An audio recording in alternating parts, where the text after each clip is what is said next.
ఈ రోజున మనం యాదగిరిగుట్టలో బీజేపీ సీనియర్ నాయకులు తాళ్ళ భాస్కర్ రెడ్డి గారితో ఉన్నాం. వారిని ప్రస్తుతం ఉన్నటువంటి అనేక అంశాల మీద వారిని పలు విషయాలు అడిగి తెలుసుకునే ప్రయత్నం చేద్దాం. ముందుగా వారి గురించి చెప్పాల్సి వస్తే నా విద్యావేత్త, ఓయూ నుంచి పీజీ చేసినటువంటి విద్యావేత్త, వ్యాపారవేత్త, అదేవిధంగా ఒక సాధారణ రైతు కుటుంబం నుంచి అంచెలంచెలుగా ఎదుగుతూ అటు ఏబీవీపీలో పనిచేసి, ఆర్ఎస్ఎస్లో పనిచేసి, ఇటు బీజేపీలో సుమారు 20 సంవత్సరాలుగా సీనియర్ నాయకునిగా ఉన్నారు. అదేవిధంగా రాజకీయ విశ్లేషకులు కూడా వారిని అడిగి పలు విషయాలు తెలుసుకునే ప్రయత్నం చేద్దాం. ఇప్పుడు వారితో ఉన్నాం. నమస్కారం భాస్కర్ రెడ్డి గారు. నమస్కారం అండి. ఇటీవలి కాలంలో ఒక ఇష్యూ చాలా కీలకంగా యాదగిరిగుట్టలో నడుస్తుంది. అటు మీరు బీజేపీ పార్టీలో, జాతీయ పార్టీలో ఒక ప్రముఖ నాయకుడిగా మీరు గత 20 ఏళ్ళ నుంచి పనిచేస్తున్నటువంటి మీరున్నారు. ప్రధానంగా ఈ రోజున పార్టీలకు అతీతంగా కూడా గుట్టలో ఒక ఉద్యమంలాగా నడుస్తున్నది. యాదగిరి గుట్టపైన వర్తక సంఘాన్ని రద్దు చేయాలి, అక్కడ ఉన్నటువంటి దుకాణాలు అన్నీ కూడా స్థానికులకు మళ్ళీ కొత్త వాళ్ళకి ఇవ్వాలి, స్థానిక నిరుద్యోగులకు ఇవ్వాలని ఒక డిమాండ్ ఊపందుకొని అన్ని పార్టీల వాళ్ళు కూడా కలిసి ఉద్యమం చేస్తున్నారు.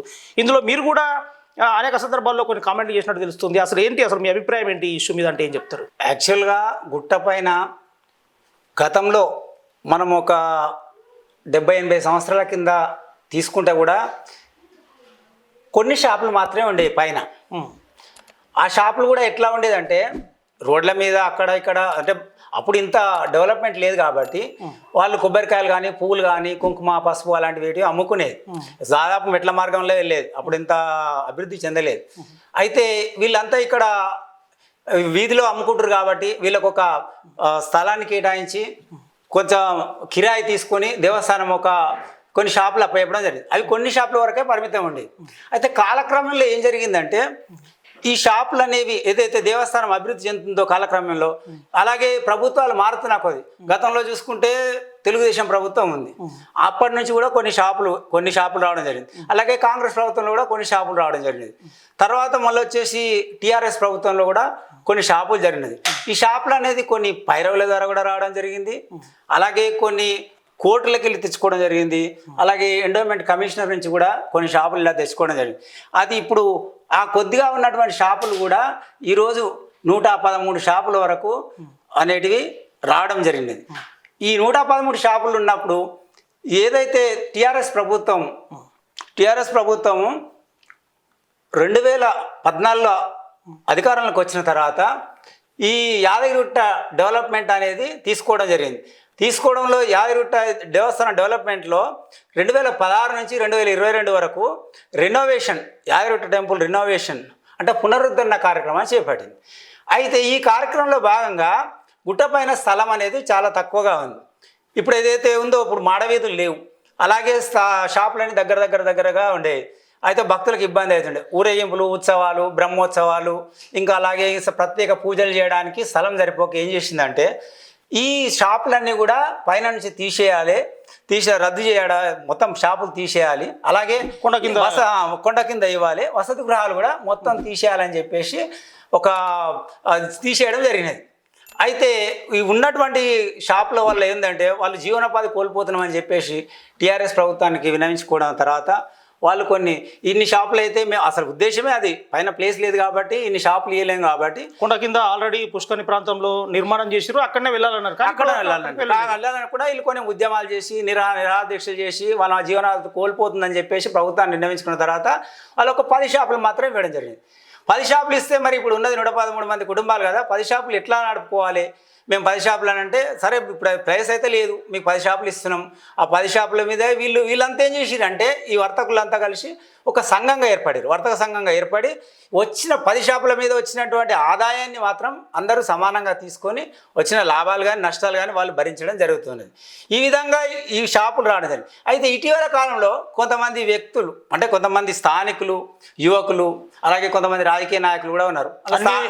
అన్ని పార్టీల వాళ్ళు ఉన్నారు, అన్ని పార్టీలకు అతీతంగా జరుగుతుంది.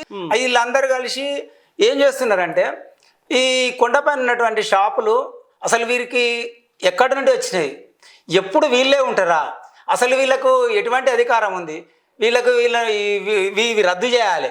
ఇవి రద్దు చేసి ఏం చేయాలంటే స్థానికులకు, పేదవారికి, నిరుద్యోగులకు కేటాయించాలని చెప్పేసి ఒక ఆందోళన కార్యక్రమం చేపట్టడం జరిగినది. అయితే ఇట్టి ఆందోళన కార్యక్రమాన్ని చేపట్టిన తర్వాత నిజానికి రద్దు చేయాలి అని అంటున్నారు. మరి రద్దు చేస్తాం, కరెక్టే. రద్దు చేసిన తర్వాత ఇప్పుడు ఏదైతే ఉందో వీళ్ళ యొక్క మోటో, ఇప్పుడు స్థానికులకే అంటే మీరు ప్రధానంగా కొండపైన ఉన్నటువంటి ప్రస్తుత దుకాణాలు రద్దు చేయాలి అనే ఒక ఈ డిమాండ్ను మీరు అంగీకరిస్తారా? రద్దు చేయాలి అని అంటే దానికి అసలు దాని మీద వాస్తవాలు ఏమిటి అనే దాన్ని మనం కొంత విశ్లేషణ చేయాల్సి ఉంటుంది. చేసిన తర్వాత అది రద్దు చేయాలా కొనసాగించాలా అనేది దాన్ని మనం చర్చించుకుందాం. అంటే ఇప్పుడు ఉన్నటువంటి 113, 114 దుకాణాల వ్యాపారులు ఎవరైతే ఉన్నారో వాళ్ళందరూ కూడా ఒక 10 దుకాణాల మీదనే మేము బతుకుతున్నాం, అకస్మాత్తుగా వీటిని రద్దు చేస్తే మా ఉపాధి కోల్పోతాం, ఎప్పటిలాగానే వీటి మీద రెంట్ ఒక 33% పెంచి ఎప్పటిలాగానే మాకు రెన్యువల్ చేయాలని వాళ్ళు కోరుతున్నారు. లేదు ఎంతకాలం మీరే ఉంటారా, మీకే ఉంటుందా స్థానిక నిరుద్యోగులకు ఇవ్వాలని వీళ్ళు మిగిలిన వాళ్ళు నిరుద్యోగులు స్థానికులు ఎవరైతే ఉన్నారో వాళ్ళందరూ కూడా పార్టీలకు అతీతంగా ఒక మూవ్మెంట్ చేస్తూ ఉన్నారు. ఈ నేపథ్యంలో దీన్ని ఎట్లా చూస్తారు? నిజానికి షాపులు రద్దు చేయడం అనేది ఆందోళన జరిగితే అంటే మంచి ఉద్దేశమే, కానీ ఇప్పుడు ఉన్న పలంగా రద్దు చేస్తే ఏమవుతుందంటే ఇప్పుడు వాళ్ళు జీవనోపాధి కోల్పోతారు. జీవనోపాధి కోల్పోయి ఇప్పుడు నిజానికి వాళ్ళ మోటో ఏదైతుందో ఇప్పుడు వాళ్ళు స్థానికులకు కేటాయించాలంటారు కదా, స్థానికులకి ఎట్లా కేటాయిస్తారు? అది ఇప్పుడు రద్దు చేస్తే ఓపెన్ టెండర్ పెడతారు. ఓపెన్ టెండర్ పెడితే అది ఎవరైనా పట్టవచ్చు. ఇప్పుడు స్థానికులు పట్టవచ్చు, స్థానికేతరులు పట్టవచ్చు, పేదోడు పట్టడానికి వీలు లేదన్నాడు. ఎందుకంటే ఒక్కొక్కటి కొన్ని కోట్లలో లక్షలలో పోతుందని అంటారు కదా. సరే వాళ్ళు కొంత కలిసి ఒక 10 మంది 20 మంది కలిసి కూడా పట్టవచ్చు. కానీ అప్పుడు స్థానికేతరులు కూడా పడతారు కదా. అంతా ఓపెన్ టెండర్ కాబట్టి ఆన్లైన్ కాబట్టి ఇతర రాష్ట్రాల వాడు కూడా పట్టే అవకాశం ఉంది. అప్పుడు వీళ్ళు అనుకున్న లక్ష్యం నెరవేరు. అయితే ఇప్పుడు ఏదైనా రిజర్వేషన్ ఉందా? మరి పోనీ ఇప్పుడు పేదవాళ్ళకే కేటాయించాలనేది రిజర్వేషన్ ఏదన్నా దేవస్థానం కానీ లేకపోతే నిరుద్యోగులు స్థానికులకు కానీ ఇప్పుడు వీళ్ళకు ఇన్కమ్ లిమిట్ అని కానీ ఇంకేదైనా రిజర్వేషన్ కానీ ఉందా? ఓ నిరుద్యోగులకి కేటాయిస్తామని లేదు కదా. అలాంటప్పుడు వీళ్ళు చేసిన ఉద్యమం అనేది దానికి సరైన పంతలో నడవదు కదా. ఇంకొకటి ఏంటంటే ప్రతి వ్యక్తి ఏదైతే ఇప్పుడు మనకు తెలిసినంత వరకు వాళ్ళ రద్దు చేసి జీవనోపాధి మీద కొట్టడం అనేది ఒక రకంగా వాళ్ళ పొట్ట మీద కొట్టినట్టే అవుతుంది. మన భాషలో మాట్లాడుకోవాలంటే పొట్ట మీద కొట్టినట్లే అవుతుంది. కాకపోతే దాన్ని కొంచెం పునరాలోచన చేసి వాళ్ళకు కొంచెం వ్యవధి ఇచ్చి తర్వాత ఏ విధంగా చేయాలి, అవసరమైతే ఒక కమిటీ కూడా వేసి దాన్ని ఏ విధంగా డీల్ చేయాలనేది సున్నితమైన అంశం కాబట్టి దాన్ని పరిశీలించాల్సి ఉంటుంది. అంటే ఇప్పుడు చేస్తున్నటువంటి మూమెంట్లో నిరుద్యోగులు ఎవరైతే ఉన్నారో, నిరుద్యోగులు స్థానికులు ఉపాధి లేని వారు ఎవరైతే ఉన్నారో వాళ్ళు అడుగుతున్న దాంట్లో మీకు న్యాయం అనిపిస్తలేదా? అంటే ఎట్లా అనిపిస్తుంది? మీకు న్యాయంగా ఉన్నదనే ఒక భావన వస్తుందంటారా లేదంటారా? న్యాయం ఉన్నది, వాస్తవం ఉన్నది. కానీ యాక్చువల్గా ఇప్పుడు ఏదైతే ఉన్నదో అవి ఇప్పుడే చెప్పిన కదా, వారి రద్దు చేస్తే వీళ్ళకు న్యాయం జరగకపోవచ్చు. ఏం చేయాలంటే దానికి బదులు మాకు కూడా ఏదైతే నిరుద్యోగులు స్థానికులు వాళ్ళు కూడా మాకు కూడా ఒక 10 షాపులు కేటాయించండి. 10 షాపులలో ఒక్కొక్క దాంట్లో 10 మంది కలిసి పట్టుకున్నా కూడా ఒక 100 మంది ఉపాధి దొరుకుతుంది. అలాగే ఇప్పుడు స్థానికే ఉపాధి దొరుకుతుంది కదా. ఇప్పుడు 10 కాకపోతే ఒక 50 షాపులు ఇవ్వమనండి. 50 షాపులు అంటే ఒక్కొక్క దాంట్లో 10 మంది 500 మంది అవుతుంది. అంటే ఇప్పుడు ఉన్న షాపులు కాక అదనంగా బాగుంటుందని మీరు అదనంగా అదే ఇప్పుడు ఏదైతే వర్తక సంఘం వాళ్ళ షాపులు ఏదైతే కిరాయి కడుతుర్రో అంత మొత్తంలో టెండర్ లేకుండా డిమాండ్ చేయాలి. అదొక పద్ధతి ఉంది. ఇప్పుడు వీళ్ళు ఏదైతే షాపులు అది అడుగుతారు కదా, ఇది ఉద్యోగులకు ఏ విధంగా అవుతుంది? ఇది ఒక సెల్ఫ్ ఎంప్లాయ్మెంటే అవుతుంది. కానీ వారికి ఉద్యోగిత అనేది రాదు కదా, అది జీవనోపాధి కాదు కదా. జీవనోపాధి అవుతుంది కానీ యాక్చువల్గా స్థానికులకు ఉద్యోగం రావాలనే అంశం దానికి సరిపడదు కదా. ఆ విధంగా వీళ్ళు ఏదైతే షాపులు మాకు కావాలని డిమాండ్ చేయడం వల్ల అప్పుడు తెలిసిపోతుంది ఉన్న షాపులు రద్దు చేయాలా కొత్త షాపులు ఇవ్వాలనా అనేది అంశం. దాని మీద దేవస్థానం కానీ ప్రభుత్వం కానీ ఒక నిర్ణయం తీసుకోవడానికి అవకాశం ఉంది. అంటే ఇప్పుడు ఉన్నటువంటి ఈ షాపులను కొండపైన ఉన్న షాపులను రద్దు చేసి టెండర్ పెట్టాలి అనేటటువంటి ఒక డిమాండ్ నడుస్తుంది. అయితే టెండర్ పెడితే మీరు అనేది ఏంటంటే ఎవరైనా పాల్గొనవచ్చు, ఏ ప్రాంతం నుంచి అయినా పాల్గొనవచ్చు. అప్పుడు స్థానికులు వీళ్ళు ఉద్యోగం చేసిన వాళ్ళకు న్యాయం జరుగుతుందా జరగదా అనేది ఒక ప్రశ్నార్థకం అని అంటున్నారు కదా. అంటే ఆ విధంగా జరిగే అవకాశం ఉంటుంది అంటారా? మొత్తం స్థానికులకు వచ్చే అవకాశం లేదంటారా? ఇందులో మొత్తం స్థానికులకు అవకాశం వచ్చేది లేదు. ఎందుకంటే ఇప్పుడు ఏదైతే కొన్ని రావచ్చు, ఇప్పుడు ఏదైతే కొంతమంది డబ్బున్న వాళ్ళు ఉన్నారు, డబ్బు లేని వాళ్ళు ఉన్నారు అని అంటున్నారు కదా. ఇప్పుడున్న నిరుద్యోగులు కూడా ఏమంటున్నారంటే ఈ మూమెంట్ తర్వాత టెండర్ కనుక వేసినట్టయితే మా దగ్గర డబ్బులున్నా లేకున్నా మేము ఒక 5 మంది 10 మందిని కలిసి ఏదో ఒక విధంగా డబ్బును సమకూర్చుకొని మేము కూడా టెండర్లలో పాల్గొంటాం, మేము దక్కించుకుంటాం, మాకు అవకాశం కల్పించాలి, ఇన్ని సంవత్సరాల నుంచి ఒకరే ఉంటారా అనేది వాళ్ళ వాదన. అవును, వాదన కరెక్టే, వాళ్ళ వాదన కరెక్టే. అది ఎలా సాధ్యమవుతుంది? ఇప్పుడు డబ్బు లేనోళ్ళు పేదోళ్ళు ఒక దగ్గర 10 మంది అంటే డబ్బున్నోళ్ళు కూడా 10 మంది కలుస్తారు కదా. ఇప్పుడు బయట స్థానికేతరులు కూడా 10 మంది కలుస్తారు కదా. ఓపెన్ టెండర్ కాబట్టి ఎవరైనా 10 మంది కలిసి పాడుతున్నప్పుడు అది ఆ టెండర్ అనేది డబ్బున్నోడితోటి వీళ్ళు పోటీ పడలేరు. అది ఎక్కడ సాధ్యమవుతుందంటే రిజర్వేషన్ అనేది రావాలి. స్థానికులకు ఈ కొన్ని షాపులు కేటాయిస్తున్నాము, ఆ విధానంలో ఈ స్థానికులు నిరుద్యోగులకు కొన్ని షాపులు కేటాయిస్తున్నాము, ఆ కోవాకు చెందితే అప్పుడు స్థానికులకు దక్కే అవకాశం. స్థానికులు అందులో నిరుద్యోగులు స్థానికులు అనే పదం మెన్షన్ చేస్తూ రిజర్వేషన్ వస్తే ఆ రిజర్వేషన్ ఏదైనా దేవస్థానం ఒక జీవో తీసుకొస్తే ఈ కొన్ని ఒక 50% షాపులు స్థానికులకు, ఓ 50% నిరుద్యోగులకు, లేదా ఒక 30% నిరుద్యోగులకు అన్న అంశం వస్తే తప్పకుండా వీళ్ళకి న్యాయం జరుగుతుంది. ఓపెన్ టెండర్ వేసినప్పుడు ఎవడైనా పడతాడు కదా. అంటే ఓపెన్ టెండర్ వల్ల నష్టమే జరుగుతుంటారు. ఓపెన్ టెండర్ వల్ల నష్టం జరుగుతుంది. ఒకవేళ టెండర్ కనుక వేస్తే టెండర్లో ఖచ్చితంగా స్థానికులకు రిజర్వేషన్ కల్పించాలనే అంశం ఉండాలంటారు. ఉండాలి, ఖచ్చితంగా ఉండాలి. స్థానికులకు రిజర్వేషన్ లేదా స్థానికులకి కేటాయిస్తే ఒక జీవో కానీ ఏదైనా కానీ ఉండాలి. అలా లేకుండా మనం ఓపెన్ టెండర్ పెడితే దాదాపు ఎవరైనా పడతారు. భారతదేశంలో ఎవరైనా పడతారు. పడడం వల్ల మనకు అసలు యాక్చువల్గా ఇప్పుడు ఉన్న షాపులు నడుపుకున్న వాళ్ళ దాంట్లో యాక్చువల్గా పేదవాళ్ళు ఉన్నారు, ఉన్నవాళ్ళు ఉన్నారు. సరే, ఉన్నవాళ్ళు అంటే కొద్ది శాతం మంది ఉన్నారు, పేదవాళ్ళు కూడా ఉన్నారు కదా. అంతా స్థానికులే కదా. స్థానికులు అన్నప్పుడు వాళ్ళ యొక్క జీవనోపాధి మీద కొట్టడం అనేది సరైన పద్ధతి కాదు. దాన్ని ఏ విధంగా అనేది కొంచెం సున్నితంగా పరిశీలించాల్సిన అంశం అది. దాన్ని ఆ విధంగా దేవస్థానం తీసుకొని దాన్ని పరిశీలిస్తే బాగుంటుందని. ఇప్పుడు మీరు ఇంతమందికి అన్నట్టు కొండపైన ఆల్రెడీ ఇప్పుడు దుకాణాలు నడుపుకుంటున్న వాళ్ళలో చాలా మంది పెద్దవాళ్ళు ఉన్నారు. దుకాణం నడిస్తేనే కానీ మాకు పూట గడవదు అనే పరిస్థితులలో కూడా మేము ఉన్నాం. రేపు దుకాణం రద్దు చేస్తే మా పరిస్థితి ఏంటి అని ఆందోళన చెందే వాళ్ళు కూడా ఉన్నారు. వాళ్ళ పరిస్థితి ఏంటంటారు? వాళ్ళకు ఎట్లా జరగాలి? వాళ్ళకి ఎట్లా న్యాయం జరగాలంటారు? వాళ్ళకు న్యాయం జరగాలంటే ఫస్ట్ నష్టపరిహారం అనేది ఇవ్వాలంటే నష్టపరిహారం ఇవ్వలేరు. ఎందుకంటే వాళ్ళకి ఎటువంటి డాక్యుమెంట్స్ కానీ రిజిస్ట్రేషన్ కానీ దేవస్థానం కానీ ఎవరు కానీ ఇవ్వలేదు. కేవలం నడుపుకోవడానికి అనుమతి మాత్రమే ఇచ్చింది. ఇప్పుడు వాళ్ళను ఉన్న పలంగా రద్దు చేస్తే వాళ్ళు రోడ్డు మీద పడాల్సి వస్తుంది. ఇప్పుడు వాళ్ళకు కొన్ని కమిట్మెంట్స్ ఉంటాయి, నిత్యం ఖర్చులు ఉంటాయి, అలాగే వాళ్ళ పిల్లల చదువులు ఉంటాయి. అంతేకాకుండా వాళ్ళు ఏదైతే కొన్ని లోన్లు కానీ ఈఎంఐలు కానీ లేకపోతే ఇంకేదైనా కమిట్మెంట్స్ ఉంటాయి, చీటీలు కానీ అలాంటివి వేసుకుంటారు. అంతేకాకుండా పిల్లలకు పెళ్ళిళ్ళు ఉంటాయి. ఎందుకంటే గత కొద్ది కాలం నుంచి షాప్ మీదనే ఆధారపడ్డారు కదా వాళ్ళు. ఇప్పుడు ఒకేసారి షాప్ పోతుందంటే వాళ్ళకి ప్రత్యామ్నాయం లేకుండా అయిపోతుంది. అంతేకాకుండా రేపు పిల్లల పెళ్ళిళ్ళకు కానీ ఇంకా దేనికైనా కానీ వాళ్ళకు ముఖ్యంగా ఏంటంటే వాళ్ళ జీవనోపాధి కోల్పోతారు. వాళ్ళకు కొంచెం వ్యవధి అనేది ఇవ్వాలి. వ్యవధి అనేది ఇస్తే ఆ వ్యవధిలో వీళ్ళు ప్రత్యామ్నాయం వెతుక్కుంటారు. ఏదైతే ప్రస్తుతం బయట టెండర్లతోని ఎంతైతే కిరాయి అయితే దేవస్థానం చెల్లిస్తారో దానికి దాదాపు సరిసమానంగా పెంచుతూ ఈ రెన్యువల్ చేస్తే ఈ వ్యవధిలో వాళ్ళకు ఒక తెలుస్తుంది.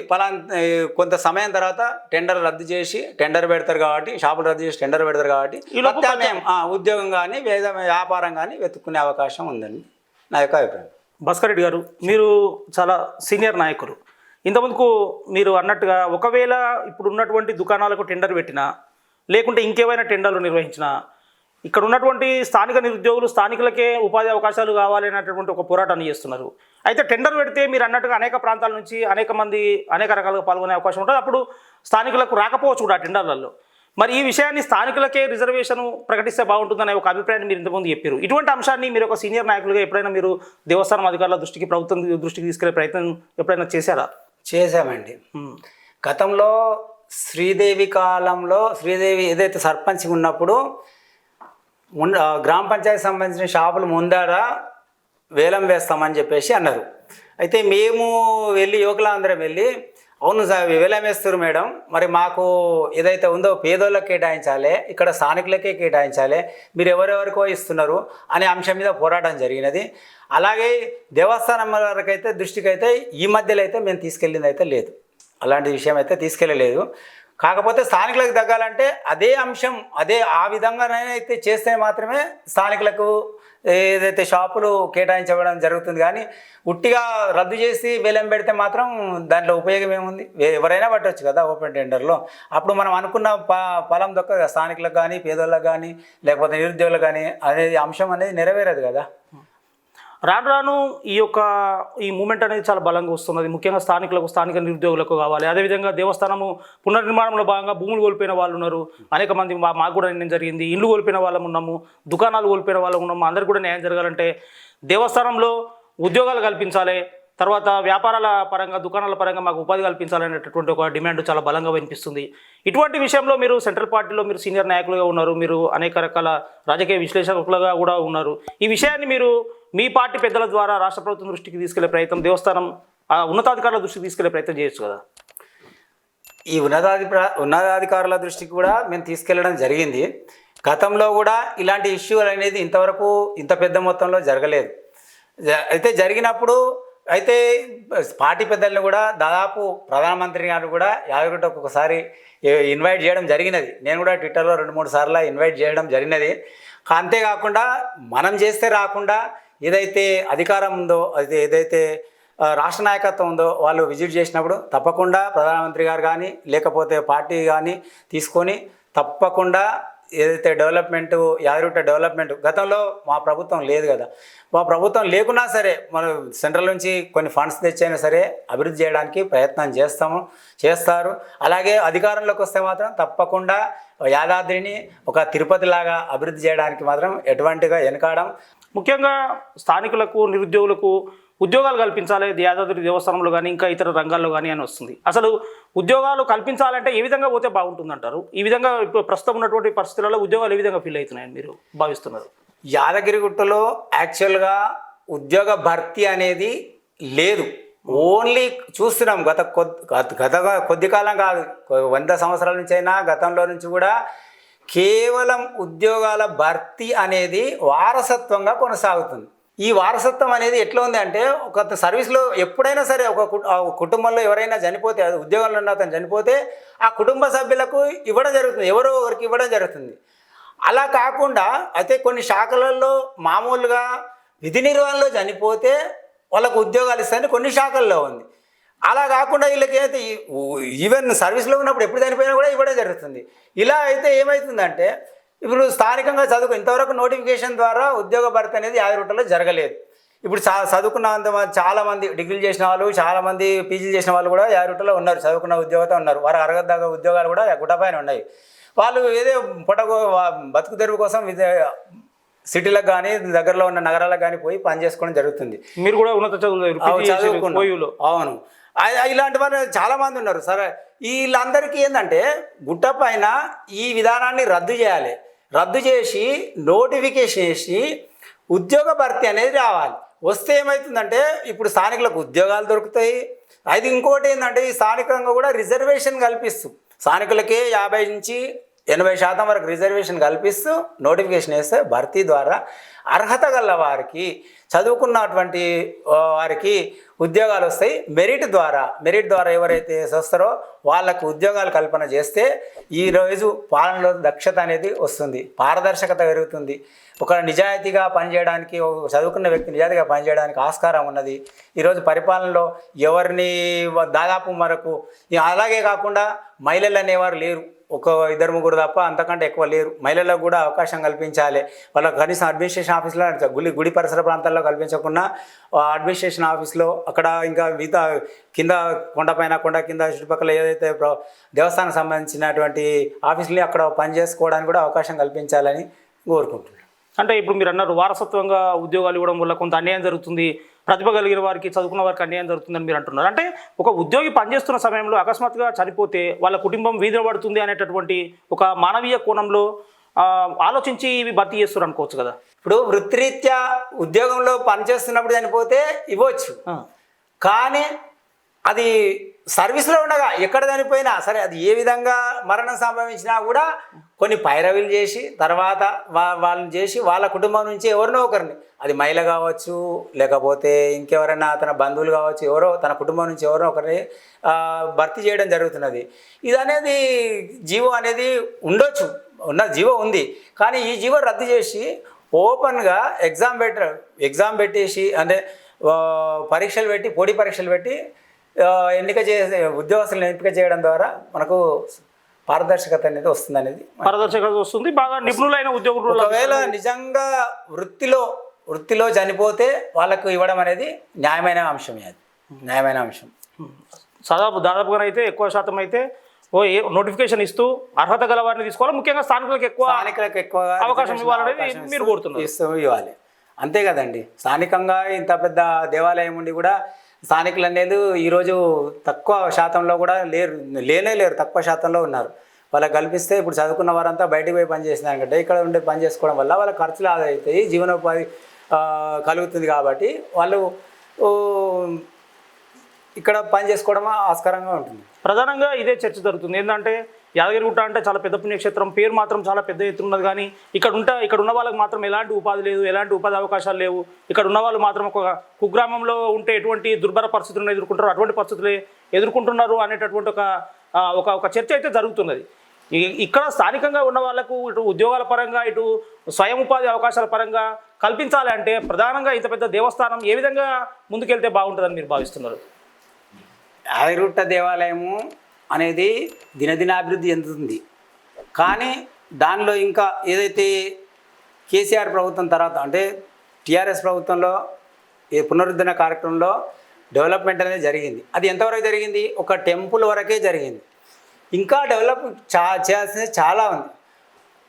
ఇప్పుడు మనం చూసుకుంటే స్కూల్ గ్రౌండ్ ఉంది, అది చాలా పెద్ద గ్రౌండ్, సెంటర్లో ఉండేది.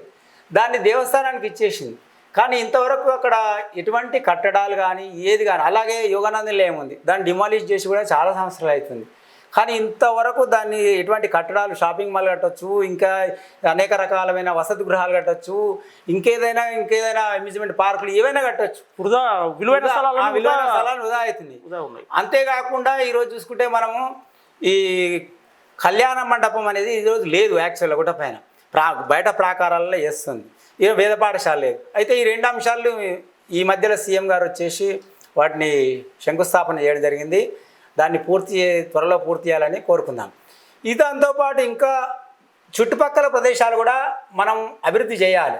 ఈరోజు మనం చూసుకుంటాం అనుకో, ఒక హాస్పిటల్ అనేది రుయా, ఇప్పుడు తిరుపతిలో రుయా హాస్పిటల్ ఉంది.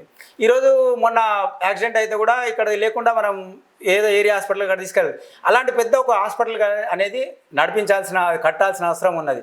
ఇంకా చుట్టుపక్కల ఏదైతే దర్శనీయ స్థలాలు, పార్కులు కానీ, ఈరోజు వన్య సంరక్షణ కేంద్రాలు కానీ, ఈరోజు పాత కోశాలు తీసుకున్నాం మనం, అది కూడా ఏదో 2 హాళ్ళు వేసి నామమాత్రంగా మాత్రమే నడుపుతున్నారు. దాన్ని కూడా అభివృద్ధిలో తేవాలి.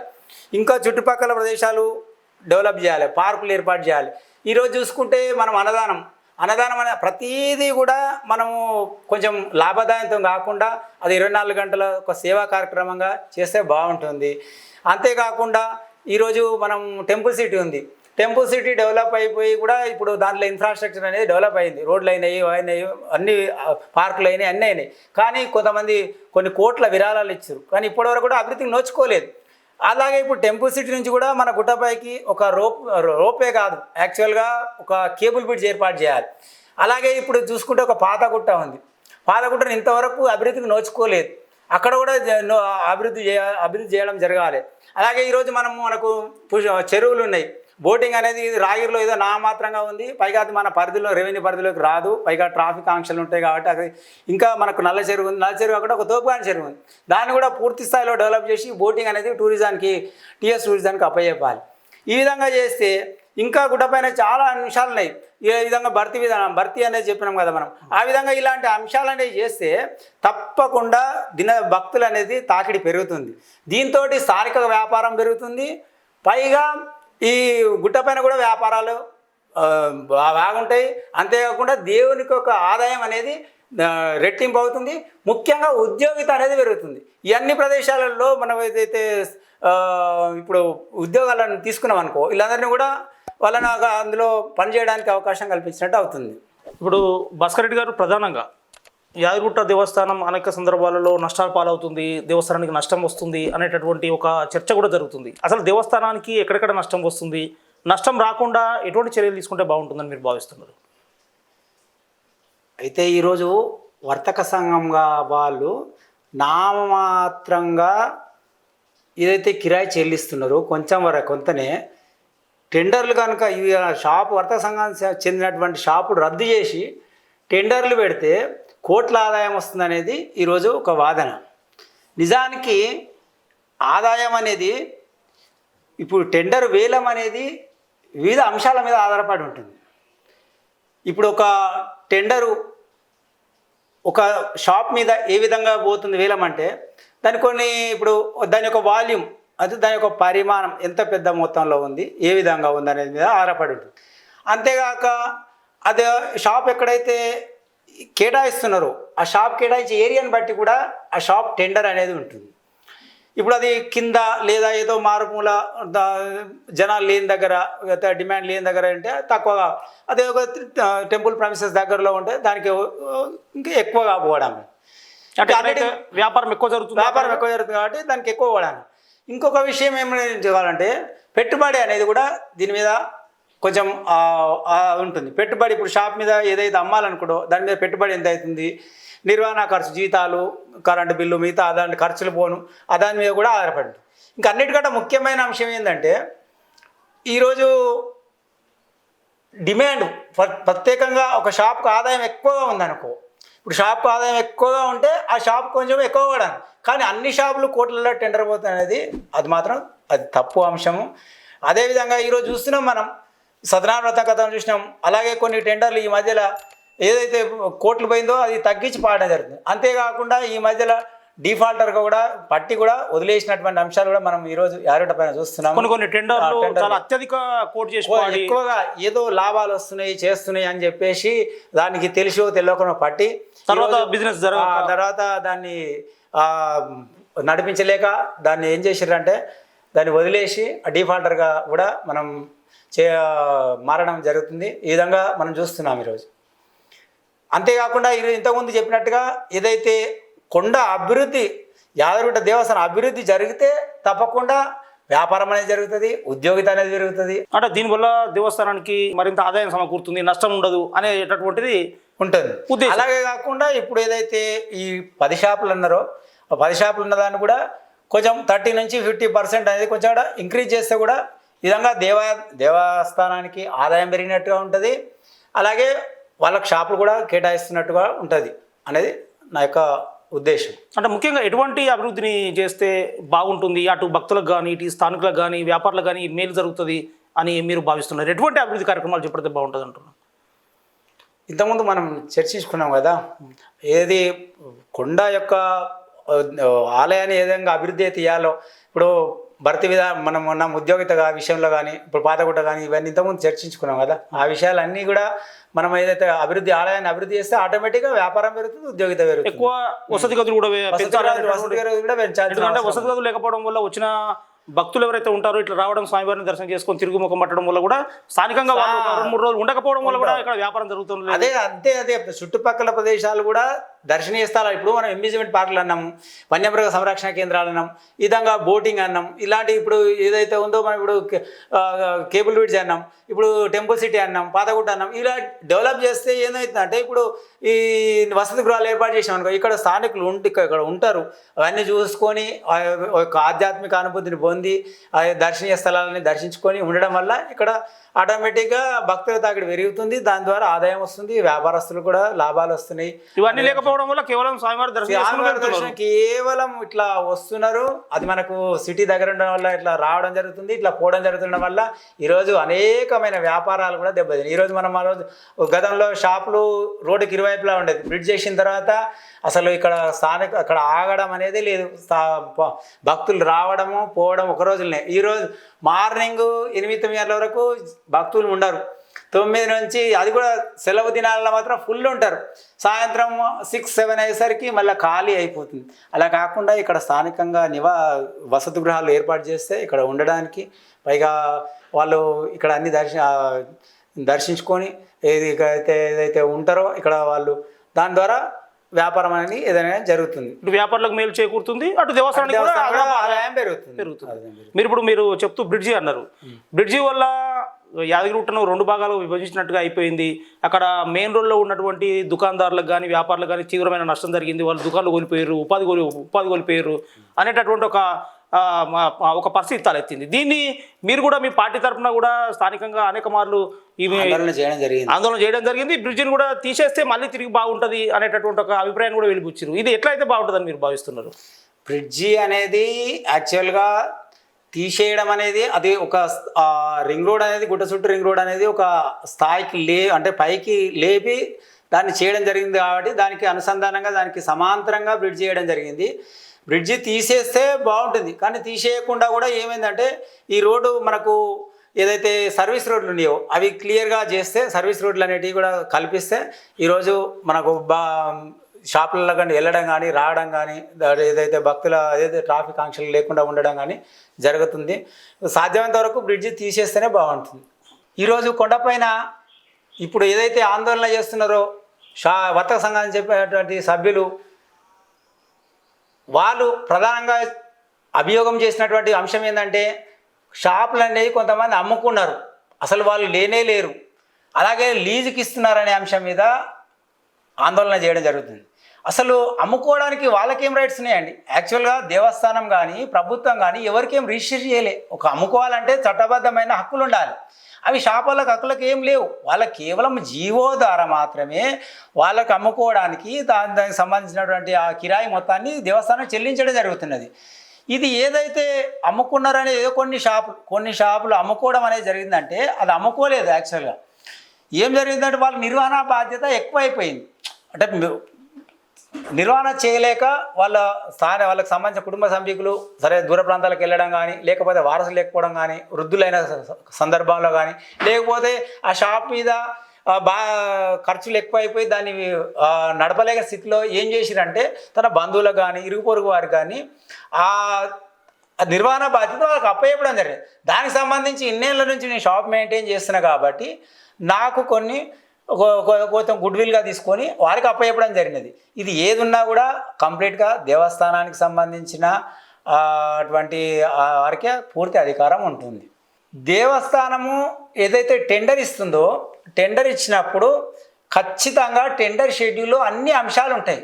ఏ షాప్కు టెండర్ ఇస్తున్నాం మేము, ఆ షాపులో అమ్మాల్సిన వస్తువులు ఏమిటి, దాని మీద ఎంఆర్పి రేటుకే అమ్మాలి, ఈ రేటుకే అమ్మాలి. కొన్నిటికి ఎంఆర్పి ఉండదు. ఫర్ ఎగ్జాంపుల్ కొబ్బరికాయలు ఉన్నాయి, టిఫిన్ కానీ అదే భోజనానికి కానీ ఉండదు, పూల ఉంటాయి, పూలు ఇలాంటివి ఉండవు. కానీ ఎంతకు అమ్మాలి, ఎట్లా అమ్మాలి అని షెడ్యూల్లో క్లియర్గా ఉంటుంది. వీళ్ళు ఒకవేళ ఎక్కువ అమ్ముతారు అనుకోండి, అది చట్టరీత్యా చర్య తీసుకోవాల్సిన అంశమే. దానికి పర్యవేక్షణ లోపం తప్ప, దేవస్థానం లోపం తప్ప, ఈ భక్తులు కంప్లైంట్ చేసినట్టు తప్పకుండా దాని మీద చర్య తీసుకోవాలి. దాన్ని షాపును రద్దు చేయాలి, నోటీసులు ఇచ్చి రద్దు చేయాలి. ఈ విషయంలో ఎట్టి పరిస్థితుల్లో క్షమించే అంశమే లేదు.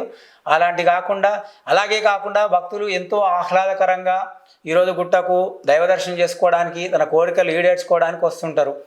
ఆధ్యాత్మిక కేంద్రంలో గడుపుదామని. సరే దాన్ని ఖర్చుగా కూడా వెనకాడకుండరు. అలా అని చెప్పేసి మనము ఈ సాధ్యమైనంత వరకు వారికి మర్యాదపూర్వకంగా ప్రవర్తించుకుంటూ, వారికి న్యాయమైన ధరలకే అమ్ముకుంటూ, మీ యొక్క సేవా దృక్పథం వాళ్ళకు అందిస్తూ మీ యొక్క వ్యాపారాలు కొనసాగించుకొని, ఎందుకంటే దేవుని సన్నిధిలో ఉన్నప్పుడు మీకు జీవనోపాధి కలుగుతున్నప్పుడు ఎటువంటి భక్తులకు ఇబ్బంది కలగకుండా చేసుకుంటే రేపు భక్తులు కూడా వచ్చిన వారికి కూడా సంతోషంగా ఉండి రేపు భక్తులు కూడా ఎక్కువగా పెరిగి వ్యాపారం జరుగుతుంది. అలాగే దేవస్థానం కూడా ఆదాయం వస్తుంది. ప్రధానంగా భాస్కర్ రెడ్డి గారు, మనకు యాదగిరిగుట్ట డెవలప్ అయినంత, యాదగిరిగుట్ట అభివృద్ధి జరిగినంత పాతగుట్ట అనుబంధ ఆలయం పాతగుట్ట అభివృద్ధి జరగడం లేదనేటటువంటిది ఒకటి మనకు కనిపిస్తూ ఉంది. ప్రధానంగా ఇక్కడికి వచ్చే భక్తులు, యాదగిరిగుట్టకు వచ్చిన ప్రతి భక్తులు కూడా పాతగుట్టకు వెళ్ళాలని ఆరాటపడుతుంటారు. చాలామంది కూడా పాత నరసింహస్వామి ఎక్కడ అని చెప్పి అక్కడికి వెళ్ళడం జరుగుతుంది. కానీ అక్కడ సౌకర్యాలు కానీ డెవలప్మెంట్ కానీ అంతగా లేకపోవడంతో అటు భక్తులు ఇటు స్థానికులు కూడా నిరాశకు లోనవుతున్నారు. పాతగుట్ట ఏ విధంగా డెవలప్ అయితే బాగుంటుంది, ఇంకా ఎటువంటి మీరు సూచనలు చేయదలుచుకున్నారు డెవలప్మెంట్కు? పాతగుట్ట అనే అంశాన్ని, అది ప్రధానమైన ఆలయం. యాక్చువల్గా అక్కడ కూడా ఈ గుట్టకు అనుసంధానమైన గుట్ట అనుబంధ దేవాలయమే. గుట్ట యొక్క అధికారులు మాత్రమే దాని నిర్వహణ చూస్తున్నారు. మరి దీంతో పాటు కూడా గత ప్రభుత్వము దాన్ని కూడా అభివృద్ధి చేసేది ఉండే, దాన్ని విస్మరించడం జరిగినది. దాన్ని ఈ మధ్యలో కూడా మనకు పాతగుట్టకు రోడ్డు వెడల్పు కార్యక్రమం అనేది జరిగిన తర్వాత కూడా అంతేకాకుండా అక్కడ ఏదైతే ఆలయ ప్రాకారాలు కానీ ఇక్కడ టెంపుల్ కానీ అభివృద్ధి చేయాలి. ఎందుకంటే అక్కడ చాలామంది స్థానికులు చుట్టుపక్కల గ్రామాలలో కూడా అక్కడ జీవనోపాధి కొనసాగిస్తున్నారు. అక్కడ భక్తుల తాకిడి కూడా చాలా ఎక్కువగా ఉంటుంది. చాలామందికి ఏమైందంటే భక్తులకు తెలియదు, యాక్చువల్గా తెలియకుండా ఈరోజు దర్శనం చేసుకొని చక్కగా వెళ్ళిపోవడం జరుగుతుంది. ఈరోజు పాతగుట్ట కూడా డెవలప్ చేసి దాన్ని విస్తృత ప్రచారాలను తీసుకొస్తే తప్పకుండా ఆదాయం అనేది కూడా పెరుగుతుంది. భక్తులకు కూడా మంచి ఒక ఆధ్యాత్మిక సెంటర్ని మనం ఇచ్చినట్టుగా అవుతుంది. ఈవెన్ ఈ టెంపుల్ సిటీ నుంచి కూడా మనకు పాతగుట్ట వెళ్ళడానికి ఆస్కారం ఉంది. నేనైతే చెప్పాను కదండి, బ్రిడ్జ్ చేసినాం అనుకోండి, ఇక్కడ టెంపుల్ సిటీ అక్కడ కాటేజెస్ కడితే, ఏ టెంపుల్ సిటీ మీద కాటేజెస్ కడితే అక్కడ భక్తులు వస్తారు, స్థానికులు అక్కడ వసతి గృహాలు ఏర్పాటు చేస్తే అక్కడ ఉంటారు. ఇటు గుట్ట అటు పాతగుట్ట ఈ రెండు కూడా సరి సమానమైన దూరంలో ఉంటుంది. అప్పుడు భక్తులు కూడా దర్శించుకోవడానికి వీలుంటుంది. పాతగుట్టను డెవలప్ చేయాల్సిన అవసరం ప్రభుత్వం పైన తప్పకుండా ఉంది. అది డెవలప్ చేయడానికి ప్రభుత్వం కృషి చేయాలని అనుకుంటున్నాను. ప్రధానంగా మళ్ళీ ఒకసారి మనం కొండపైన ఉన్నటువంటి దుకాణాల విషయానికి వస్తే, ఈ దుకాణాల విషయంలో రోజు రోజుకు కూడా అటు స్థానికులు నిరుద్యోగులు మాకే ఇవ్వాలి, మేము ఉపాధి లేనటువంటి నిరుద్యోగులము స్థానికులకు మాకు కేటాయించాలి అనేటటువంటి ఒక ఉద్యమం ఇటు పొందుకుంటుంది. మరోవైపున ప్రస్తుతం దుకాణాలు నడుపుకుంటున్న వారు ఈ దుకాణాలు కనుక సడన్గా అకస్మాత్తుగా తీసేస్తే మేము ఉపాధి కోల్పోయి రోడ్డున పడే పరిస్థితి ఉంటుందని వాళ్ళు ఆవేదన వ్యక్తం చేస్తున్నారు. ముఖ్యంగా ఈ విషయంలో ఈ సమస్య రోజు రోజుకు ముదురుతున్నటువంటి ఇటువంటి సందర్భంలో సీనియర్ నాయకులైన మీరు స్థానికులుగా మీరు ఎటువంటి సూచనలు సలహాలు చేయదలుచుకున్నారు? ప్రస్తుతం న్యాయం షాపుల వైపు ఉందా లేకపోతే పోరాడేటువంటి మన స్థానికులకు నిరుద్యోగుల వైపు ఉందా అనేదానికి కూడా చట్టాలు ఉన్నాయి, కోర్టులు ఉన్నాయి. దాన్ని వెళ్ళడం, కోర్టుల ద్వారా వెళ్ళడం కూడా అదొక మార్గం. అలాగే కాకుండా ప్రభుత్వం దీనిపై సునిశ్చితంగా ఆలోచించి ఒక కమిటీ వేసి, నిజ నిర్ధారణ కమిటీ వేసి దీని మీద సున్నితంగా చర్చించి ఒక విధానపరమైన నిర్ణయం తీసుకుంటే బాగుంటుందని సూచన చేయడం జరుగుతుంది. ప్రధానంగా ఇప్పుడు ఎవరైతే ఒక మూమెంట్ చేస్తున్నారో స్థానికులం మేము నిరుద్యోగులం మాకు కూడా కొండపైన దుకాణాలు కేటాయించాలని ఎవరైతే ఉద్యమం చేస్తున్నారో స్థానిక నిరుద్యోగులకు వాళ్లకు మీరు ఎటువంటి సూచన చేయదలుచుకున్నారు? ఏ విధంగా అయితే వాళ్ళకి న్యాయం జరుగుతుందని మీరు భావిస్తున్నారు? వాళ్ళ షాపులు రద్దు చేయడం కాకుండా మాకు కూడా కొన్ని షాపులు స్థానికంగా మాకు కూడా కొన్ని షాపులు కేటాయించాలి. ఏదైతే వర్తక సంఘం వాళ్ళు కిరాయి చెల్లిస్తారో అంతే కిరాయితో టెండర్ లేకుండా మాకు కూడా కావాలి.